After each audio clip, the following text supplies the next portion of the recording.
Namaste and hello. Welcome to yet another episode of The Light Within.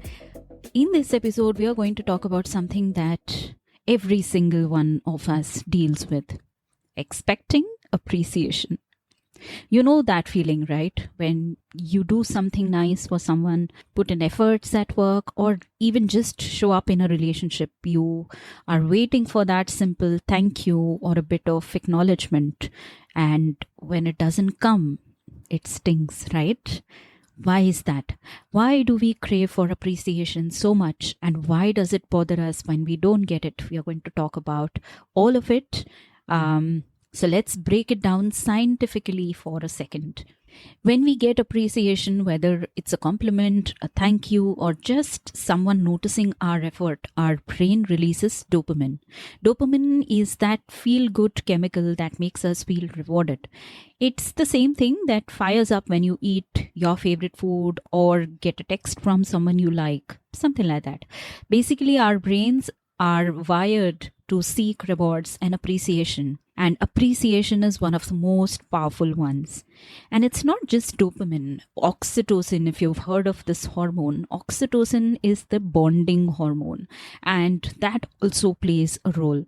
When someone acknowledges us, it strengthens our social connections and it makes us feel safe and valued. This is why a simple "I appreciate you" or "thank you" or the mere fact that someone sees you from the right person can literally make our day.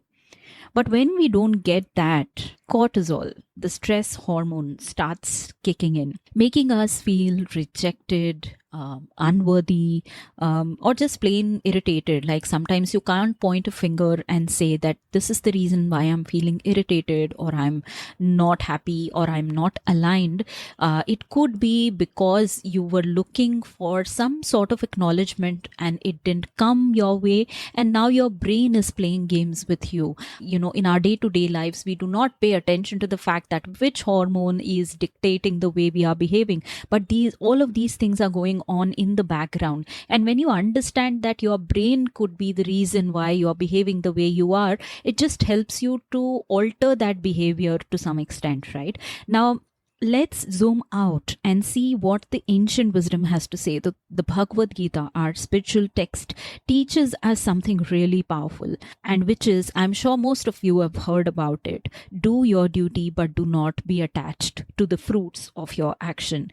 This means that while we should put in our best efforts, we shouldn't get too caught up in what we receive in return. Appreciation is nice, but when we get attached to it, we set ourselves up for disappointments. Lord Krishna told Arjun that acting with detachment leads to freedom. Freedom from suffering, freedom from ego, and from expectations that might not be met. And at the end of the day, we are dealing with humans, right? Humans are not evolved. And hence, having those expectations are bound to have you experience disappointment at some stage or another. Easier said than done, right? But just think about it. How much frustration could we avoid if we didn't constantly expect validation from others? Now, here's the tricky part. Our mind loves playing games with us, even when we logically know that we shouldn't expect appreciation. We still do. We might tell ourselves, I don't care if they notice, but deep down we do care. Isn't it true? Our ego wants to be fed.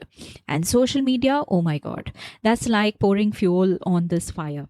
Every like, every comment, every acknowledgement, every reaction triggers that dopamine rush, making us crave for more and more. But when we don't get that appreciation, that acknowledgement we expect, suddenly we feel unseen, unappreciated. It's like an endless cycle. And if we are not careful, we become slaves to the external validation. And I know that it's difficult to follow this wisdom because at our core, we are wired for social validation. From an evolutionary standpoint, being accepted and appreciated by our group increased our chances of survival. This was many, many years ago. Our brains are still running on that ancient programming, making it very hard for us to detach from the need of external validation. And on top of it, we live in a world that constantly reinforces external rewards. So from childhood, we are conditioned to seek approval. Good grades, praise from parents, social media likes, job promotions. Society has made appreciation feel like a proof of our worth. When we try to follow what the Bhagavad Gita teaches us, we are not just fighting against a mental habit, we are also challenging a lifetime of conditioning, and that for sure is not easy. Also, one of the reasons is that detachment is scary. It feels like giving up control. If we stop expecting appreciation, does that mean people will take us for granted? Possible, right? Will our efforts go unnoticed? The mind rebels because it equates that detachment with indifference, even though in reality, detachment brings peace and not passivity. It is a possibility that if you detach, you might get that appreciation, but your mind tells you that if that happens, then probably you're not worth it, or people see your contribution with an indifference, and you don't want to put yourself in that position, right? The key here is to practice. Detachment isn't a switch that you flip, it's a muscle that you build. Okay? Every time you catch yourself craving appreciation, gently remind yourself that I did it because it aligns with who I am, not because I need an applause. Over time, the need for validation will fade, and what will remain with you is freedom. I have gone through the struggle many, many times. In fact, I still go through this struggle. So what I do, my go-to is to remind myself that whatever I'm doing, it's something that I want to surrender to God. I'm doing it for the Almighty, and this is my offering to Him. So in that process, when I'm reminding myself of this, I forget about the fellow human beings, whether I'm appreciated or no. It's all right, and it takes a lot of practice to reach there. It's not easy. So what can we do about it? Let's talk about it, that we keep falling into this trap, right? How do we solve this problem? How do we fix our need for getting that validation and appreciation? One of the biggest reasons we suffer from unmet expectation is that we are too focused on ourselves. So my suggestion would be to zoom out, stop focusing on only on yourself. The moment you shift your focus outward onto others, onto your purpose, or onto something bigger than your ego, the need for appreciation starts to fade. So zoom out, stop focusing on yourself, and this need for validation will go away. Next time you do something nice, remind yourself that I'm doing it because it aligns with my values, not because I need somebody to say thank you to me. Okay. The next one on my list is that instead of waiting for appreciation, start giving it.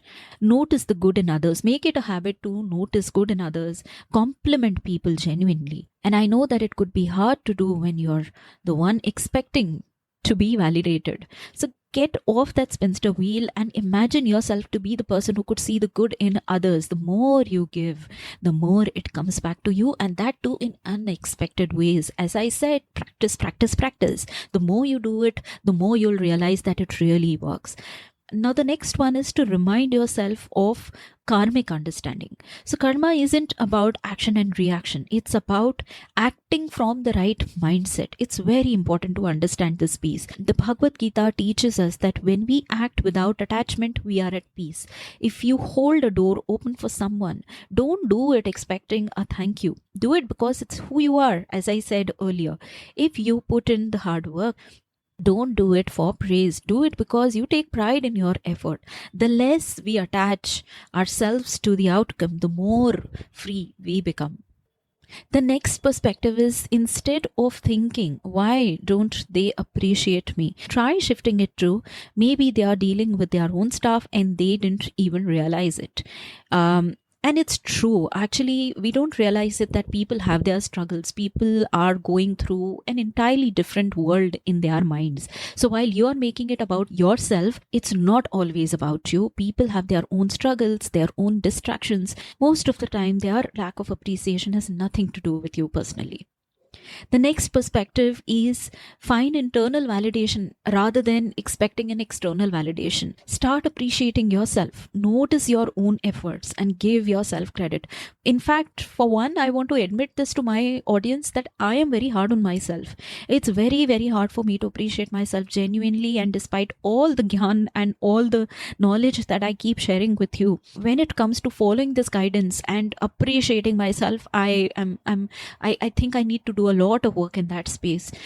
I need to remind myself again and again and again that I need to appreciate myself more. Not that I'm looking for an external validation. I think that point I have reached where, most of my work is an offering to God. So I don't expect people to appreciate me. But when it comes to appreciating myself, I am lagging behind. And what I have to do is that I have to keep reminding myself again and again. When you make self-validation a habit, external appreciation becomes a nice bonus instead of a desperate need.